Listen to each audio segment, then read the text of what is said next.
How are you all, and welcome to the first episode of Pure Fashion.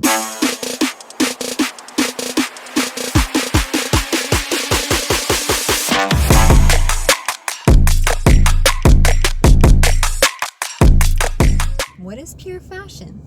I have felt led to do fashion. God led me to study the Bible in search of fashion. From there, birthed the book, Fashion, Holy, Sacred, Pure. Fast forward to today, and all these years, I've been trying to stick with fashion because I know that that's what God has called me to. However, I am so discouraged when I look at the fashion world, and it's not fashion. It's not about the clothes we wear. It's not about the art behind it all. It becomes something else, totally dissolved, and so that's why I called it pure fashion, because it's unadulterated, exactly what fashion is meant to be, which was God's message of redemption and a message of who we are on the inside before anyone can actually hear us speak. That's what pure fashion is. Our first topic of today, birthdays. Whoop, whoop, whoop, whoop, whoop. Okay, first birthday, Coco Chanel, or should I say Gabrielle? Yes, her birthday was on August 19th. Did you know that homegirl retired from fashion during World War II, then made a comeback in her 70s? Like, what? And you know how famous she is and how known she is. So, like, whoever can do that, like, is legendary.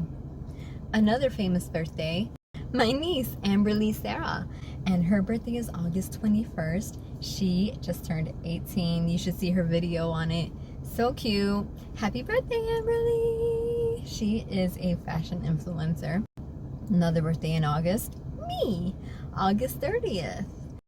Next up, my favorite looks of the week. We had the Venezia Film Festival.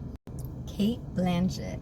She was every day photographed and showing how amazing, and these different outfits put together. And I don't know if it was her stylist or her probably stylist, but still such a great job. And it just went with her features and everything, and just poised her as a very proper, modern, but also modest woman. So big ups to her. What I loved about that film festival, and I noticed, and it has to do with one of the news pieces that's coming up, there were no naked dresses. We have seen that a lot in these different, events and stuff like that. People always come with this like naked dress, and a lot of people are like, okay, we're done. We don't have to see everything. It's like, that's not even fashion. You're not doing what clothes is supposed to do. I was very pleased that at the Venezia Film Festival, there were no naked dresses that I saw. So, yay! That is seeming to be a thing now in fashion. They said during these times after COVID-19, people are starting to wear longer skirts, longer dresses. The hemlines are dropping. Usually that means that the stock market will also drop. But I mean, it's just a sign of the times according to them. But I want it to be a sign of us coming back to our senses and just going more to modesty, especially after the pandemic. What you saw a lot was that the kids, especially here in Florida, I don't know about elsewhere, but the kids in the middle of the hottest day of summer wearing these completely covered, very thick materials, sweaters. I was like, wow, it's like an extra skin of protection, but also comfort. Fashion is like that. It tells of different things that you are like going through, maybe in your world, but also like internally. So that was very interesting to see. They're saying two different things are the cause of the turn to modesty in fashion. They're saying that it's the Me Too movement that happened. People are being, or women mostly, are being a lot more protective of themselves, which they are right to do. Either way, like, this is your secret garden. And that is something that you are stewarding to protect. And it should be for one man to see and to enjoy in marriage. The other thing that they're saying is that there's this TikTok trend of the trad wife.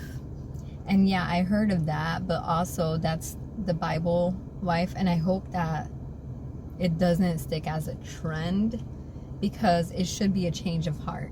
So if you're just doing it to like be on point with everyone else and like be on trend, no, that's not gonna work. You're going to get frustrated, you're gonna get bitter at your man.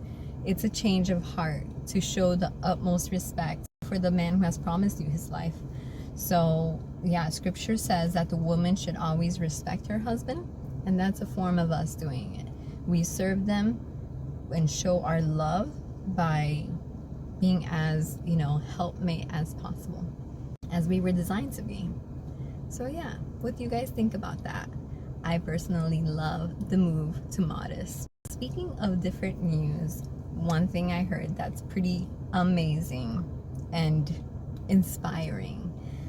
Ukraine is having its first fashion week now in September ever since the war started.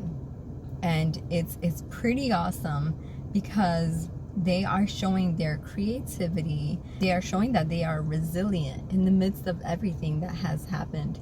They're not going to let themselves be brought down in this way. They are showing their culture. They are not a people of war. In this fashion week, of course, they are doing preventative measures. They have their generators for electricity, because that's something that keeps happening. The electricity keeps going out over there. But also they have bomb shelters in each venue. So it's a reminder of reality while they still do this. And one thing that is awesome is that in Paris Fashion Week, there are people who wrote well wishes to the people of Ukraine. And one of the collections is displaying those well wishes to them. So I thought that was amazing. There's another designer who is using fashion to show different messages of the war. For example, they're using dead stock ties to show that the men have had to trade in their work ties for military suits over there. So again, it's like a harsh reminder, but also it's good to use it through a creative medium and use it for something that will spark life. So I love that. Okay, next, not to freak anyone out, but there's a shortage on clothing coming from the top third clothing export in the world, which is Bangladesh. They have had floods which are not allowing the trucks to come through that gives them fabric and different things that they need. And so that is causing a little bit of a shortage. Hopefully maybe USA will look to our own borders to get different things done. We can only hope and try. And just so you know how much this affects you, 1 in 10 garments comes from Bangladesh. The top people are H&M, Zara, and Walmart. Yeah, it's raining now here in Florida. The weather, you never know what you're gonna get.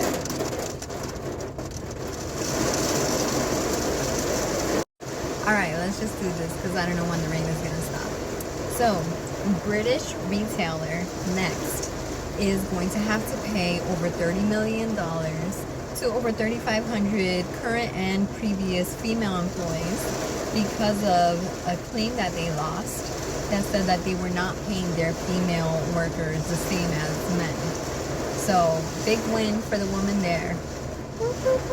And that's the first win of that kind in court. So we are applauding the woman who fought for that. Okay, and now for today's topic. Let's spin the wheel and see what we get.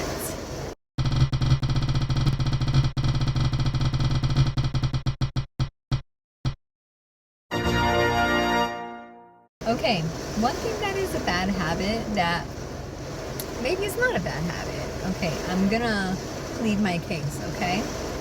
I tend to go for what I call comfy core here at home. I work from home, so why not?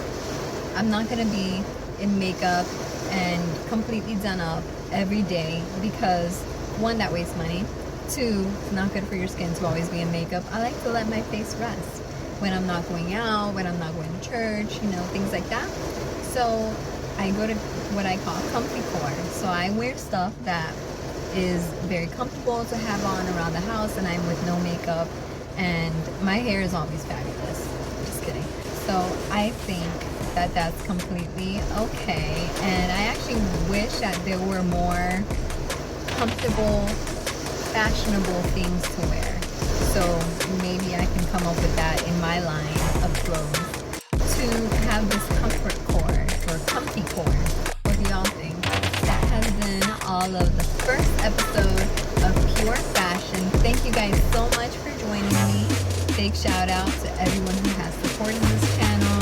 My sister, Sarah, who encouraged me to start this channel, and Smart Her News. Smart Her News does her own thing with news because she didn't like how it was happening, and so